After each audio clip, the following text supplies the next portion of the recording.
कल आपका पेपर है और आप लोगों ने रिक्वेस्ट किया था कि rate of convergence of Newton's method, तो उसके लिए मैं ये वीडियो बना रहा हूँ अभी। तो आइए शुरू करते हैं।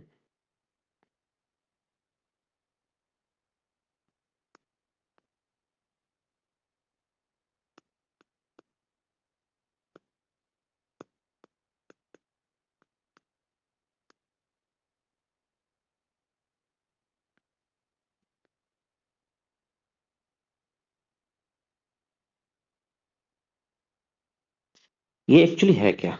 जैसे हम आप ध्यान से सब समझेंगे तो जब न्यूटन रेफरेंस पढ़े होंगे तो पहला इटरेशन निकाले, वो वैल्यू आ रहा है सपोज 3.629146 ऐसे ही आता जा रहा है। हम उसमें से अगर बोल रहा है 62 दो डिजिट तक वैल्यू लेना है तो बाकी वैल्यू, ये तो एरर हुआ ना, आप एरर पढ़े होंगे।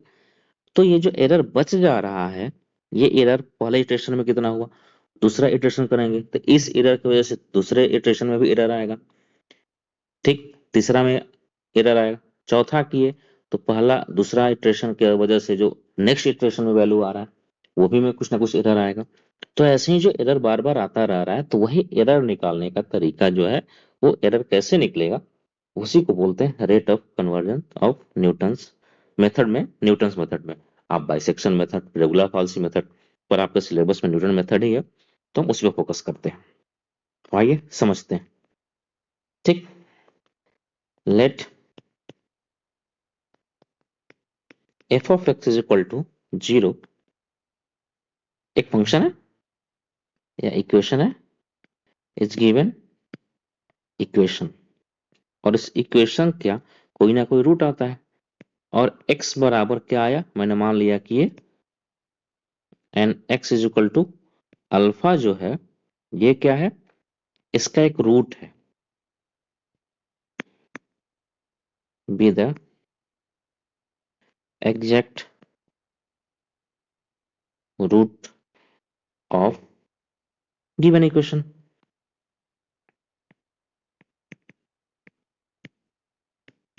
ठीक, फिर से एक बार समझिए, एफ ऑफ एक्स कोई इक्वेशन है, जैसे आप x cube minus x minus four is equal to 0 दिया हुआ है, इसका कोई ना कोई रूट आता था, तो यही वैल्यू कह रहा है कि एफ ऑफ एक्स दिया गया एक इक्वेशन है और इक्वेशन का ये जो रूट है अल्फा है, मैंने मान लिया। ठीक, इतनी बात समझ में आई। नाउ अब हमें पता है न्यूटन्स रैप्सन फॉर्मूला। नाउ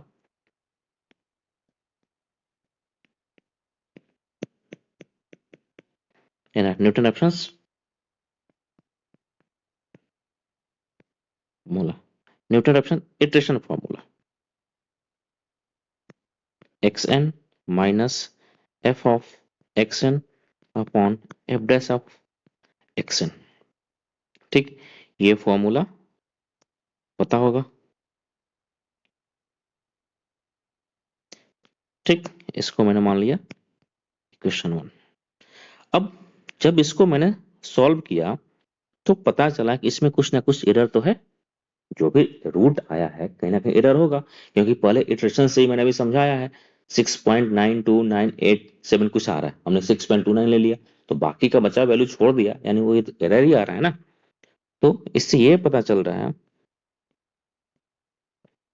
वो एरर कितना छोटा है, उसको हम लोग एप्सिलॉन से, इसको हम ऐसे लिखते हैं एप्सिलॉन n+1 एरर है। वो एरर कैसे निकला, जो n+1 में, सॉरी, अल्फा अगर माइनस कर दें तो ये हमारा एरर फाइंड हो जाएगा।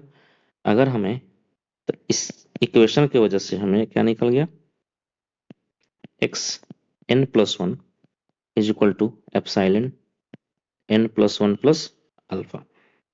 इससे हमारा क्या निकला, एरर फाइंड कर लिया कि एरर कितना आ रहा था, और उस एरर में से अपना रूट माइनस कर लेंगे, ऐड कर लेंगे तो हमारा एग्जैक्ट वैल्यू क्लियर पता चल जाएगा। ठीक है, जैसे आपके पास 4 रुपया 90 पैसा है, 10 पैसे की कहीं ना कहीं एरर है, आप उसको किसी को पैसा दे रहे हैं राउंड ऑफ में आप बोल देते हैं कि मैंने 5 रुपया उसको पेमेंट करके आया, पर वो 10 पैसे का हेरफेर है। तो अगर उस 5 रुपए में से माइनस कर लिया 10 पैसा, यानी कि जो एरर था, ठीक है, जो एरर था उसको माइनस कर लिया, कितने में से, आपने जो पैसा दिया था, तो हमें एरर निकल जाएगा एग्जैक्ट। तो यही चीज यहाँ पर भी। और इससे अगर मैं एक्स एन निकालूं तो ये क्या हो जाएगा, epsilon ten plus alpha. One को मैंने हटा दिया, ठीक है, इटरेशन को मैंने यहां से हटा दिया। अब ये वैल्यू को इक्वेशन वन में पुट कर लेना है। Put the value in equation x n plus one की जगह पर क्या आया है, epsilon n plus one plus alpha, और एक्स एन की जगह पर क्या आया है, epsilon ten plus alpha minus f of x n की जगह पर क्या है, एप्सिलॉन एन प्लस अल्फा, और यहाँ f dash epsilon n plus alpha. यहां तक समझ में आया। अब यहां ध्यान से देखिए, तो ये अल्फा और ये अल्फा कैंसिल हो जाएगा, तो यहां मिला हमें epsilon n plus one, epsilon n plus one is equal to epsilon ten minus f of epsilon n plus alpha, और यहाँ पर f dash of epsilon n plus alpha. Calculus में, जो कैलकुलस पढ़ा होगा, आप मैथ का स्टूडेंट अगर होंगे तो एक टेलर टेलर एक्सपेंशन फॉर्म और मैक्लैरिन एक्सपेंशन फॉर्म पढ़े होंगे। इसी वजह से मैं इस चीज को रोक रहा था, पर आप लोग का ये इंपॉर्टेंट क्वेश्चन भी है, तो खैर हम लोग देख लेंगे इसको। बाई टेलर एक्सपेंशन फॉर्म,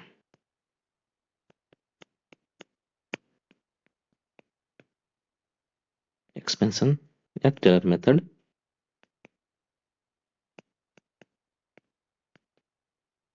क्या होता है, आप देखिए एक फॉर्मूला होता है। अगर ये एफ एक्स प्लस अल्फा है, तो F of alpha plus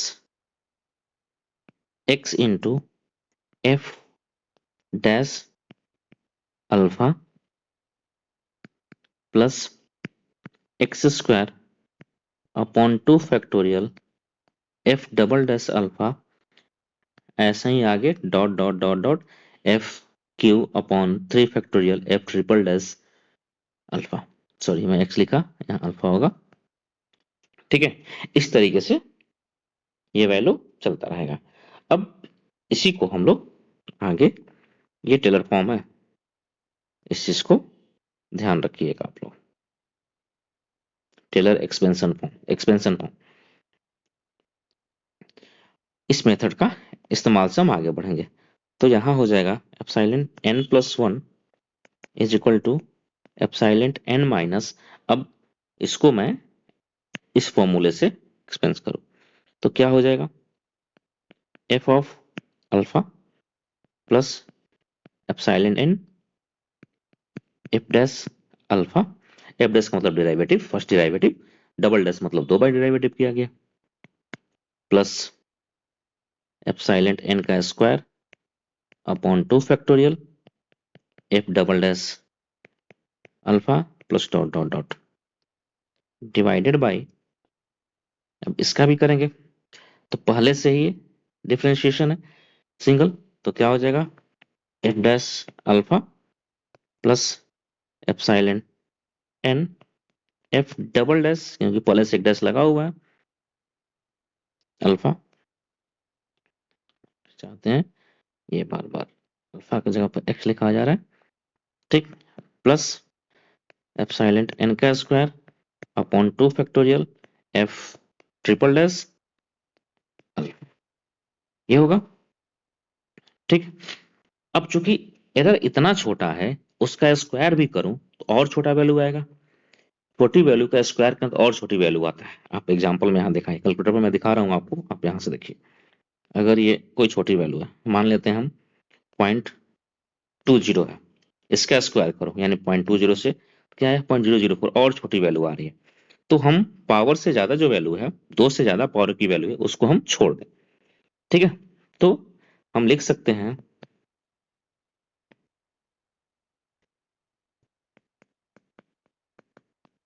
neglecting the epsilon का square and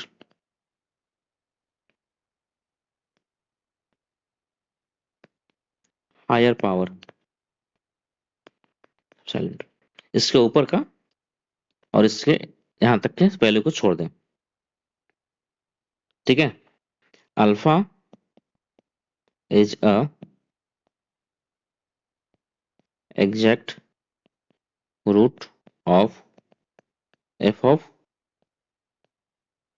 alpha is equal to 0। तब ये क्या हो जाएगा, n+1 is equal to epsilon n, ये समेशन की तरह मैंने लिख लिया है, इसको थोड़ा सा सुधारना होगा हमें। यहाँ पर epsilon n+1 is equal to epsilon n minus epsilon, मैंने बाकी को नेग्लेक्ट कर दिया। तो यहाँ पर देखिए, मैंने क्या बोला कि 2 से ज्यादा पावर वाले वैल्यू को मैं थोड़ा नेग्लेक्ट कर लेता हूँ। तो यहाँ पर ये क्या बचा, एप्सिलॉन एन, ये यहाँ तक ये सारे वैल्यू को मैंने यहाँ तक लिखा, इससे और छोटा वैल्यू हो जाएगी, इसके आगे 3 जाएगा और छोटा वैल्यू होगा, इससे आगे और छोटा वैल्यू होगा। ठीक है, ऐसे ही, और divided by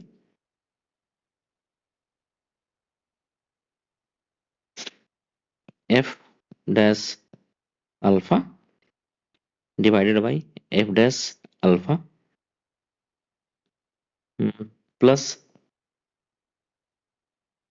silent n f double dash alpha. मैं इसको क्रॉस मल्टीप्लाई करता हूँ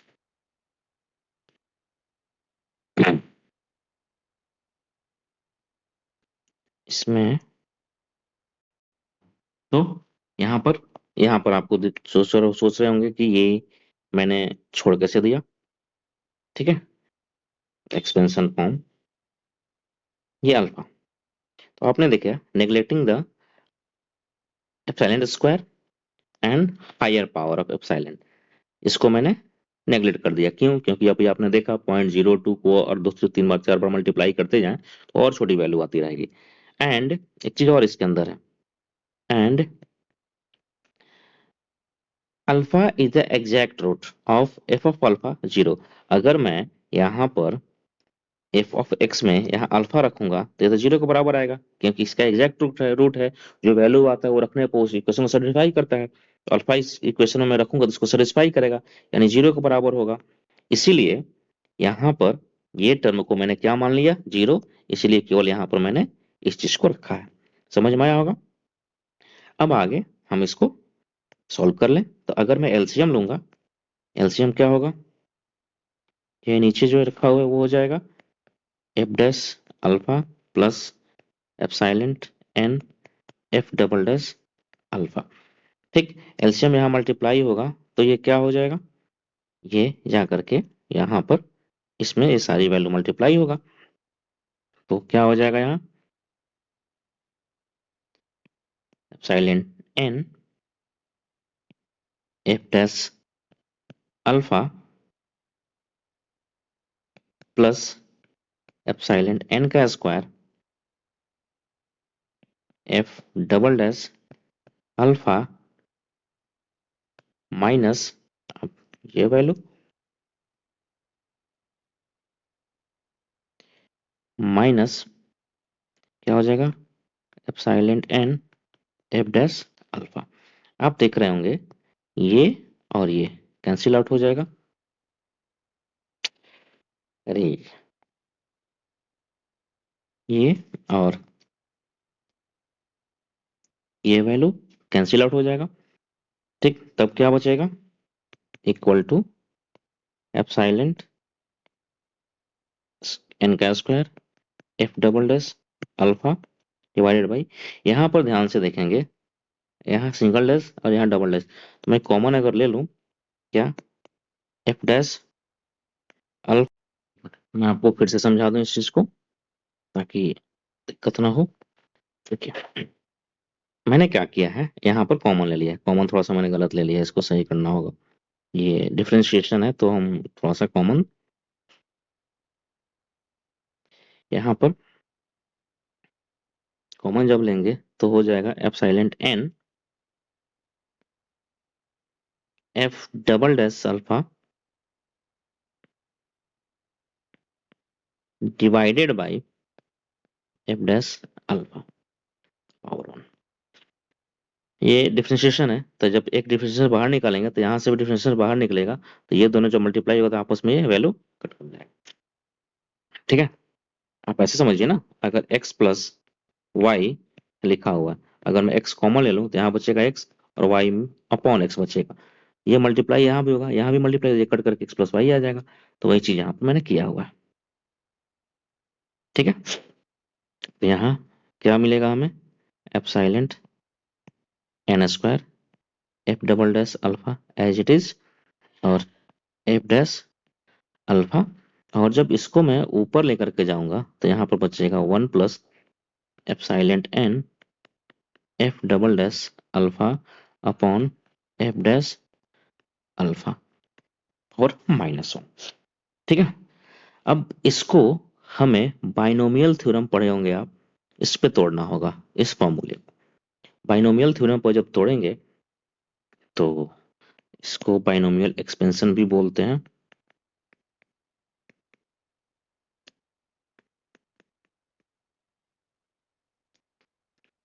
बाइनोमियल एक्सपेंशन पर जब इसको तोड़ेंगे तो हमें क्या मिलेगा, equal to epsilon n square f double dash alpha upon f dash alpha. अब इसको हमें बाइनोमियल थ्योरम पे एक्सपेंस करना है, तो क्या मिलेगा हमें, वन माइनस प्लस है वहां पर लेकिन यहाँ पर एक्सपेंशन जब करेंगे तो one minus epsilon n f double dash alpha upon f dash alpha plus epsilon n का square f double dash alpha upon f dash alpha का होल स्क्वायर। आगे ऐसा ही एक्सपेंशन होता जाएगा। अब जरा ध्यान से इस चीज को देखिए, ये एक वैल्यू है epsilon n plus one is equal to, अगर मैं ये वैल्यू को इसमें मल्टीप्लाई करूंगा तो क्या हो जाएगा, स्क्वायर हो जाएगा क्योंकि ये सेम है। यहाँ करूंगा तो ये क्यूब हो जाएगा, आगे क्यूब वाला में स्क्वायर फोर हो जाएगा। तो एक तो छोटी वैल्यू है, एग्जाम छोटी वैल्यू है ये, एप्सिलॉन एन लगा हुआ है यानी एरर की बात कर रहे हैं। और उसका स्क्वायर करेंगे और छोटा होगा, क्यूब करेंगे और छोटा होगा और छोटा होगा, यानी हम उससे इतना छोटा है कि वो नेग्लेक्ट कर सकते हैं। जब बाकी सबको नेग्लेक्ट कर दिए तो हमें क्या मिलेगा, हमें मिलेगा epsilon n square f double dash alpha upon f dash alpha. हम इधर वाले को एकदम नेग्लेक्ट करके रख दिए। ठीक, और ये वैल्यू जो है मैंने मान लिया, ये इतना जो वैल्यू दिया हुआ है ये क्या है, ये कांस्टेंट है, वेरिएबल तो है नहीं। ये कैसी वैल्यू है, कांस्टेंट वैल्यू, वेरिएबल तो है नहीं। इस पूरे कांस्टेंट को मैंने मान लिया, कोई मान मान लिया इसको, एम बराबर एक्स बराबर, खैर एक्स मानेगा नहीं इसमें क्योंकि यहाँ पर एक्स दिया भी है। तो n plus one is equal to इतने के बराबर हम लिख लेते हैं यहाँ पर, let f double dash alpha upon f dash alpha is equal to m मान लिया। तो क्या हो जाएगा ये, m into epsilon n square. ठीक, और यदि यहाँ पर ध्यान से समझिएगा, फिजिक्स में भी पढ़े होंगे आप, ये एम है, ठीक, ये कांस्टेंट वैल्यू है। तो हम कांस्टेंट को ऐसे लिख सकते हैं, epsilon n plus one proportional, क्या लिखेंगे, epsilon n square. M constant को जब हटाएंगे वो छोटा कांस्टेंट है तो ये क्या हो जाएगा, यही हमारा रेट ऑफ कन्वर्जन आया। इसका मतलब ये होता है एरर जो हमारा है, इसका मतलब ये है कि एरर जो हमारा है, ठीक है, प्रोपोर्शनल होता है किसका, प्रीवियस वैल्यू के स्क्वायर का। यानी हमारा रेट ऑफ कन्वर्जेंस जो हुआ वो क्या हुआ, इक्वल टू 2। क्यों 2? क्योंकि यहाँ पावर में क्या है, 2 है, इसलिए यहाँ पर रेट ऑफ कन्वर्जन क्या हुआ, 2 आया। आप इसको देखिएगा, मैं फिर से एक बार समझा दूं। इसमें दो चीजें काम लगेगा, आपको मैंने बताया भी था कि दो चीजें आप एक बार घर से देख लीजिए। सबसे पहला तो Taylor theorem, Taylor expansion form, और दूसरा बाइनोमियल। ठीक है, देखिए ये यहाँ से स्टार्ट करते हैं। यहाँ पर दिया हुआ है, मैंने मान लिया F dash, sorry F of x बराबर 0 कोई इक्वेशन है, और मान लिया कि एक्स की वैल्यू जो रूट उसका आ रहा है वो अल्फा रूट आ रहा है। हर इटरेशन में एक हमें एरर मिलेगा, उस एरर को लेकर आगे सॉल्व करेंगे तो और भी एरर मिलेगा, तो एरर की बढ़ती जाएगी। वो एरर एकदम छोटा होगा, आपको ही पता है कि वो जैसे 3.3333, तो हम क्या लिखते हैं, केवल 3.33 लिख देते हैं, बाकी 33 क्या चला जाता है, एरर में चला जाता है। आप एरर एस्टिमेशन पढ़े भी होंगे, वहां पर कितना छोटा एरर आता है। ठीक, अब यहाँ पे चूंकि न्यूटन का है तो मैंने न्यूटन की जगह पर ये फॉर्मूला, न्यूटन इटरेशन का फॉर्मूला रख दिया। अब चूंकि अभी मैंने बताया कि अगर आप किसी को 4 रुपया 90 पैसे की जगह पर 5 रुपया दे देते हैं, यानी इसका एरर क्या आ रहा है, 10 पैसा आया। अब इस 10 पैसा को निकालने के लिए इस जितना रुपया आपने दिया है उसमें से 10 पैसा निकाल लेंगे, या हम ऐसे कर सकते हैं, जितना पैसा आपने रुपया उसको दिया हुआ है उसका एग्जैक्ट रुपया से उस वैल्यू को माइनस कर लेंगे तो हमें एरर निकल जाएगा। तो हमें एरर एरर एकदम छोटा है, इसलिए इसको छोटी वैल्यू को एप्सिलॉन से सॉल्व करते हैं। एकदम छोटी है कि बहुत छोटा है वो, तो ये एप्सिलॉन n+1, तो इसमें से माइनस मैंने कर लिया। अब इसी को आगे करके n+1, क्योंकि फॉर्मूला मुझे रखना है, अल्फा आ जाएगा इधर, यह आ गया इधर यहाँ की वैल्यू, और +1 को मैंने जब हटाया यहाँ यहाँ ये दोनों कैंसिल आउट कर लिया तो यहाँ क्या बचा, ये वैल्यू बचा। अब इसी दोनों वैल्यू को इस इक्वेशन में मैंने पुट कर लिया तो यहाँ पर एप्सिलॉन n प्लस अल्फा, ठीक है, n+1 की जगह पर, और xn की जगह पर हमें क्या मिल गया, n plus alpha, epsilon n plus alpha, epsilon n plus alpha, epsilon n plus alpha. तो यहाँ से अल्फा और अल्फा कैंसिल आउट हो गया, एप्सिलॉन n+1 ये, और ये पूरी वैल्यू मिला। अब इस इक्वेशन को टेलर एक्सपेंशन फॉर्म से, टेलर मेथड या टेलर टेलर एक्सपेंशन फॉर्म से मैंने इसको आगे सॉल्व किया। तो क्या होता है टेलर एक्सपेंशन फॉर्म, पहले ये फॉर्मूला मैंने लिखा, एक्स प्लस अल्फा अगर कोई वैल्यू दिया हुआ है तो एफ ऑफ अल्फा, ठीक, उसके बाद एक्स कॉमन, इसका F dash alpha, f dash का मतलब इसका फर्स्ट डिराइवेटिव की बात कर रहे हैं, फर्स्ट डिफरेंशिएशन की बात कर रहे हैं। फिर यहाँ पर सेकंड डिफरेंशिएशन की बात कर रहे हैं, एक्स स्क्वायर अपॉन 2, यहाँ भी फैक्टोरियल है, एक्स का पावर 1/1 फैक्टोरियल, एक्स का पावर 0/0 फैक्टोरियल, ऐसे ये वैल्यू बढ़ता चला गया। अब चूंकि पावर छोटा है, सॉरी एरर छोटा है, और उसका भी स्क्वायर करेंगे और छोटी वैल्यू आएगी, तो हम इतना छोटा वैल्यू हो जाएगा कि हम क्या किए, अगले वैल्यू को उसको नेग्लेक्ट कर दिए। इस पर मैंने इसको तोड़ लिया, आगे वैल्यू जब नेग्लेक्ट मैंने किया तो हमें केवल इतना बचा। और यहाँ पे अल्फा जो है वो किसके बराबर है, 0 के बराबर, क्योंकि एफ अल्फा किसके बराबर है, एक्स के बराबर। और एफ ऑफ एक्स की जगह पर अगर मैं अल्फा रख रहा हूँ, एफ ऑफ एक्स जगह पर मैं अल्फा रखूंगा तो ये वैल्यू क्या हो जाएगी, 0 के बराबर हो जाएगी। इसीलिए यहाँ पर ये वैल्यू क्या हो गया, एक्सपेंशन के बाद ये वैल्यू 0 हो गया, तो हमें ये बचा, और इधर वाले के एक्स स्क्वायर और एक्स स्क्वायर के बाद वाले की वैल्यू को मैंने 0 कर लिया। ठीक, यहाँ पर भी ये सब 0 मैंने कर लिया, तो इतना अपॉन इतना बचा। अब जब ये वैल्यू बचा, इसको मैंने एलसीएम ले लिया, यहाँ मल्टीप्लाई इसके साथ किया, एक बार ये वैल्यू इसके साथ मल्टीप्लाई होगा, फिर ये वैल्यू एक बार इसके साथ मल्टीप्लाई होगा, और ये वैल्यू, तो ये मल्टीप्लाई ये दोनों बराबर थे, कट कैंसिल हो जाएगा, यहाँ हमें ये वैल्यू बचा। इसमें से अल्फा कॉमन ले लिया, एफ डैश अल्फा, तो हमें ये मिला, और इसको जब ऊपर लेकर गए तो माइनस, इसको बाइनोमियल थ्योरम से एक्सपेंड किए तो ये वैल्यू आ गया। और चूंकि ये वैल्यू इतना बड़ा आ गया, स्क्वायर क्यूब में आ गया, उसको मैंने नेग्लेक्ट कर दिया, तो बचा हमारा इतना, ये वाली वैल्यू को मैंने m मान लिया, तो बचा हमारा ये। और यहाँ पर क्या देखा, ये स्क्वायर है, तो हमारा कन्वर्जन भी 2 आएगा। आपको समझ में आ गया होगा, एक बार दो बार वीडियो देखिए, और ये निश्चित बहुत इंपॉर्टेंट क्वेश्चन है। मैं दो कारण से कि आपको यहाँ समझने में दिक्कत होगा इसलिए इसको मैं छोड़ रहा था, यहाँ पर बाइनोमियल और यहाँ पर टेलर एक्सपेंशन फॉर्म। ठीक, कोशिश करिए समझने की, ये निश्चित अगर आता है तो आप इसे करके आइए एग्जाम में, आशा करते हैं आपको समझ में आया होगा। Thank you. अगर फिर भी अगर किसी टॉपिक में डाउट है तो मुझे बताइए, मैं जल्द से जल्द वीडियो अपलोड करता हूँ और आप मुझे